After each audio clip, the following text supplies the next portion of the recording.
नमस्कार। देश काल में आपका स्वागत है। मैं हूं मुकेश कुमार। दोस्तों, पश्चिम बंगाल की मुख्यमंत्री ममता बनर्जी अब एकला चलो के मूड में आ गई हैं। वो लगता है कि कांग्रेस के साथ कोई तालमेल करने के मूड में नहीं है। उनका कहना है कि कांग्रेस सीपीएम की ज़्यादा सुन रही है और उसे जो राज्य हैं जहां पर क्षेत्रीय दल मजबूत हैं वो उनको सौंप देना चाहिए और वो 300 सीटों पर लड़े दूसरी जगहों पर, और उन 300 सीटों को जीतने में वो खुद भी उसकी मदद करेंगी। सीधा सा मतलब ये है कि पश्चिम बंगाल में कांग्रेस किसी तरह की दावेदारी न करे, उसको जो 2 या 3 सीटें तृणमूल कांग्रेस दे दे केवल उसी से संतोष करे और उसी पर चुनाव लड़े और बाकी सीटें टीएमसी को लड़ने दे क्योंकि टीएमसी सबसे शक्तिशाली है और वो बीजेपी का मुकाबला भी कर सकती है। लेकिन कोई भी राजनीतिक दल क्या अपना सफाया चाहेगा? कांग्रेस क्या पूरा बंगाल टीएमसी को सौंपकर एक किनारे हो जाएगी? हालांकि बंगाल में कांग्रेस की स्थिति बहुत कमज़ोर हो चुकी है। पिछले चुनाव में उसे केवल 2 सीटें मिली थी और जो विधानसभा चुनाव हुए थे उसमें तो जो हाल हुआ था वो सब आप उससे वाकिफ़ हैं ही।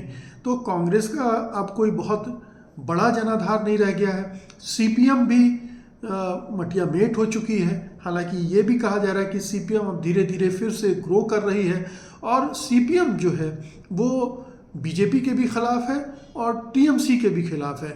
इस वजह से सीपीएम के साथ किसी तरह का तालमेल नहीं बन पा रहा है। तो कांग्रेस और टीएमसी के बीच में जो गांठ बनी हुई है वो लेफ्ट पार्टीज़ की वजह से है।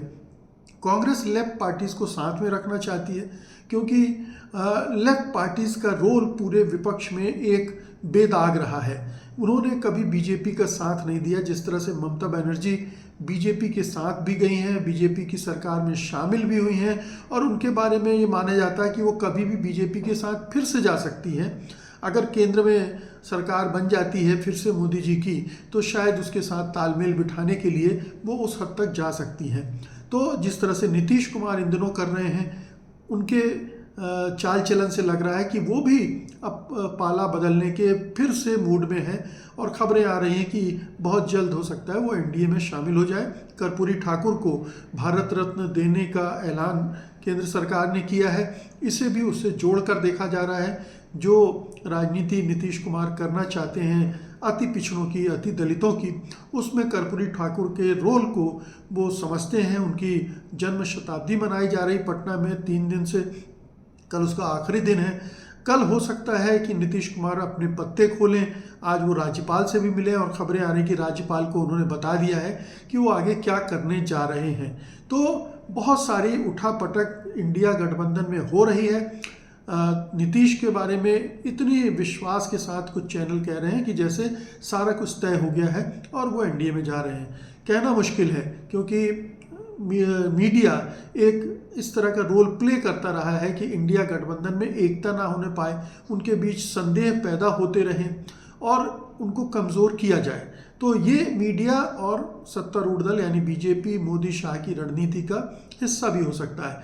लेकिन जो भी खबरें आ रही हैं, चूंकि नीतीश कुमार उसका खंडन नहीं कर रहे हैं, इसलिए ये संदेह बढ़ते भी जा रहे हैं। नीतीश कुमार अगर एक बार साफ साफ कह दें कि ऐसा कुछ नहीं है तो बात खत्म हो सकती है। लेकिन नीतीश भी लगता है या तो इंडिया गठबंधन पर दबाव बना रहे हैं कि उन्हें उसका नेतृत्व सौंपा जाए, या फिर वो सचमुच में फैसला कर चुके हैं कि अब फिर से एनडीए की गोद में बैठेंगे, मोदी जी को सलाम करेंगे। तो एक तरफ बिहार में ये हो रहा है, दूसरी तरफ ममता बनर्जी ने अपना राग छेड़ रखा है। अब ऐसे में क्या होगा? राहुल गांधी ये ज़रूर कह रहे हैं कि ममता बनर्जी उनके दिल के बहुत करीब हैं और उन्होंने अधीर रंजन के उस बयान को खारिज भी किया है कि स्थानीय नेता अगर कुछ कर रहे हैं तो वो उतना महत्व नहीं रखता है, यानी उसको डाउन प्ले करने की कोशिश की है। लेकिन ममता बनर्जी के तेवर देखते हुए ऐसा लगता है कि वो मनाए जाने से मानने वाली नहीं है। तो एक तरफ ममता बनर्जी टूट के छिटक रही हैं, दूसरी तरफ नीतीश कुमार छिटकते हुए दिख रहे हैं और ये इंडिया गठबंधन के लिए कोई बहुत अच्छी सूचना नहीं है। अब पता नहीं मल्लिकार्जुन खड़गे, शरद पवार और जो दूसरे नेता हैं इंडिया गठबंधन के, वो इन दोनों नेताओं और इन दोनों पार्टियों को संभालने के लिए क्या कर रहे हैं और वे उसे संभाल भी पाएंगे या नहीं। लेकिन एक बड़ा खतरा इंडिया गठबंधन पर मंडरा रहा है और अगर ऐसा कुछ होता है तो मोदी जी के लिए, बीजेपी के लिए इससे बेहतर भला क्या हो सकता है कि विपक्ष जो कमज़ोर है वो और भी टूट जाए, एक ना होने पाए और मिलकर एक साथ उनको चुनौती देने की स्थिति में ही ना रहे। तो आने वाले हफ्ते 15 दिन बहुत ही क्रूशियल है। बिहार से तो शायद 2-4 दिन में ही पर्दा उठ जाएगा, लेकिन इंडिया गठबंधन की दूसरी जगहों पर जो झगड़े चल रहे हैं, चाहे वो दिल्ली हो, पंजाब हो, पश्चिम बंगाल हो या महाराष्ट्र में भी अभी पूरी तरह से बात बनी नहीं है, तो अगर ये बढ़ते हैं तो इंडिया गठबंधन का भविष्य जो है वो बहुत कहना चाहिए कि उज्जवल नहीं दिख रहा है आज। धन्यवाद आपका, नमस्कार।